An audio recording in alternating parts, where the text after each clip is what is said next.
Let's discuss some of the basics of artificial insemination.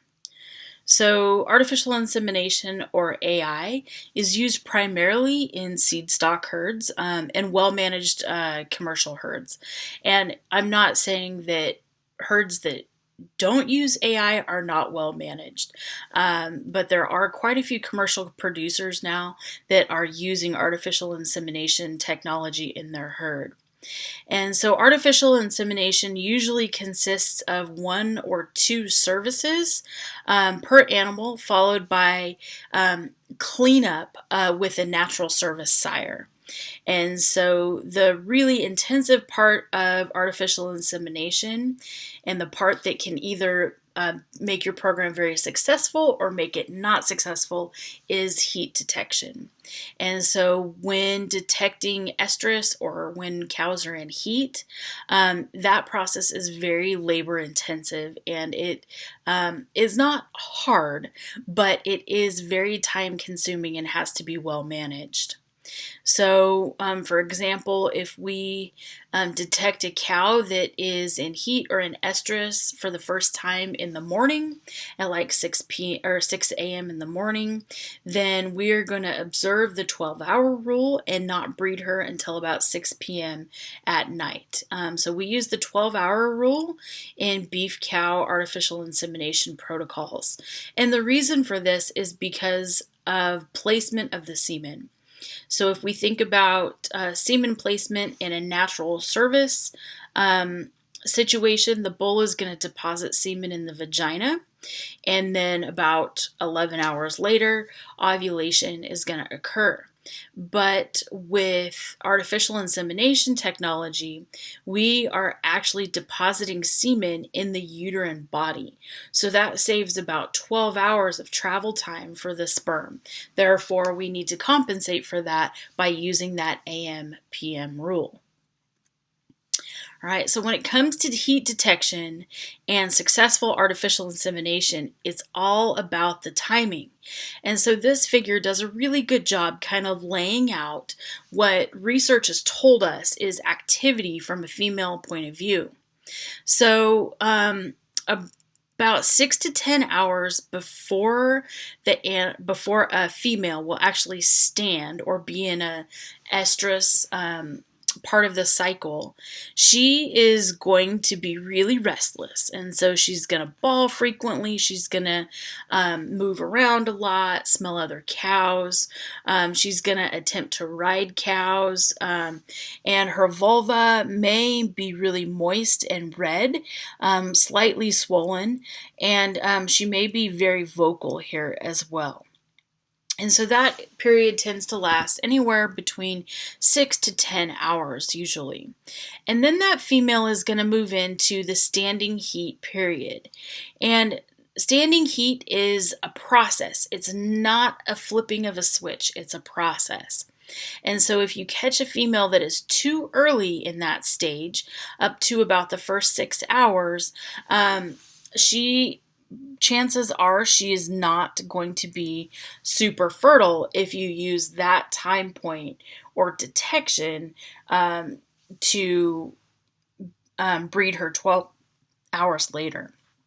And so usually at about 6 hours into the standing heat is going to be a really good, excellent time to observe those heats. And this is why it's so important to have a good heat detection system in place, whether it's visual, use of patches, use of other more techie technology now. So they actually have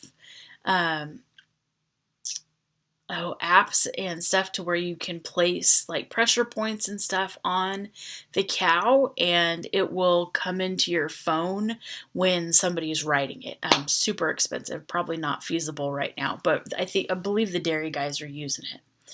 And so as that female is in a standing heat, about anywhere between 9 and 18 hours in is a good time to breed that female.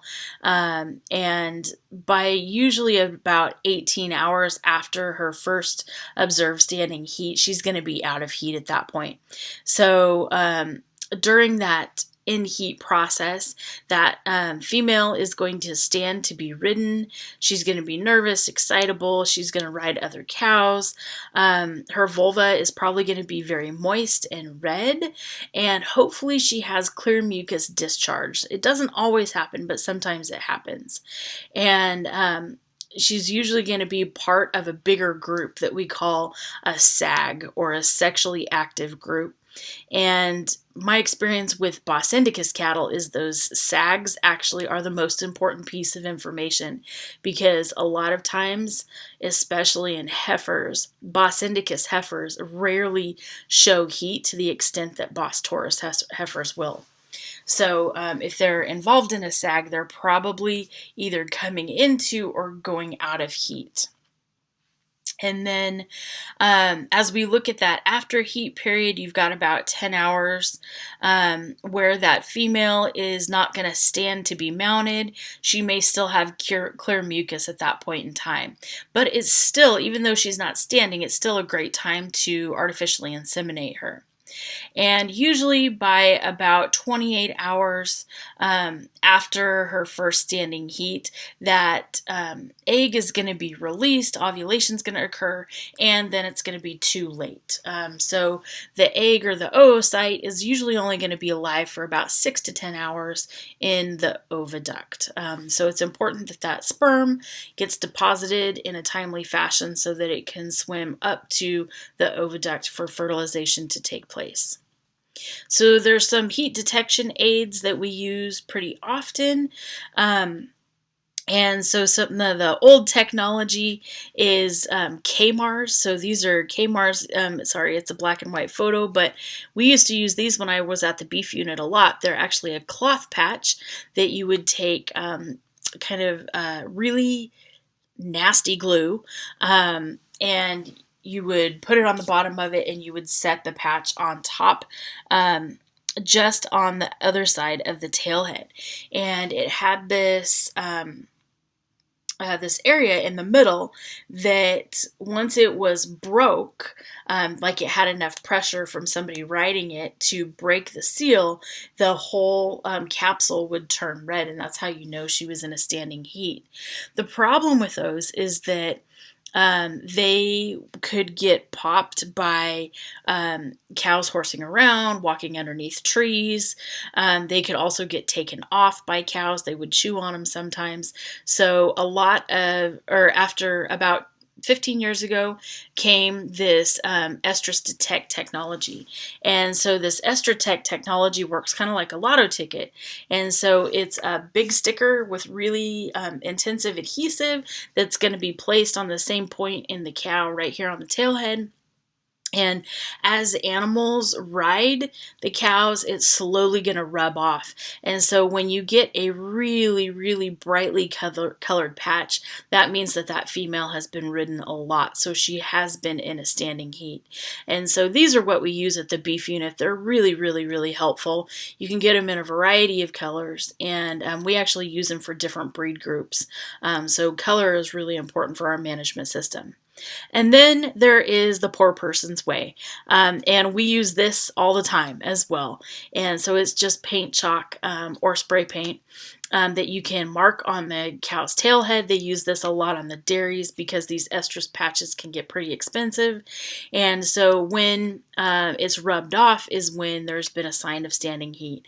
But again, not as dependable as the estrus detect patches because it will rub off. Whether they walk underneath something, a cow chin rests on her, it rains, that type of thing. And so as we are inseminating the cow, we've heat detected her, we waited 12 hours, and now we're going to breed her. And insemination of the cow is made up of a couple of different pieces. First and foremost, we have to thaw the semen. There's a whole process that goes along with that. You can look that up separately, but it's a really critical part as well. And then the insemination of the cow. And a lot of this comes back to technique and skill. So I can show you these pictures, but until you have been inside of quite a few cows, it won't be until you've inseminated quite a few cows that you get really, really comfortable. And so, but just to give you an overview of what happens is we will take an artificial insemination gun here and we will insert it at a 45-degree angle into the vagina. And the reason that we go in at a 45-degree angle and then we'll level off is to bypass the urethra here. So we don't want to go into the urethra. And then we will palpate the individual or the cow rectally. And so we are trying to manipulate this whole entire tract through the rectal wall. And that's a challenge in itself because usually these cows are squeezing. They've got rectal rings that are pushing back or forward over your hand.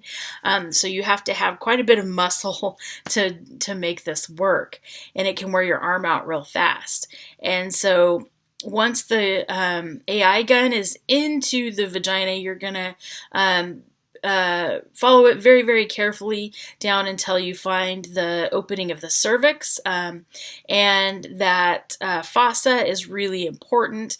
And so then you're going to be able to hopefully kind of thread the cervix over the end of the gun and then work the gun through the cervix. So keep in mind, this is really tough tissue that clamps down on itself when the female is not in estrus, so it can be really hard to navigate.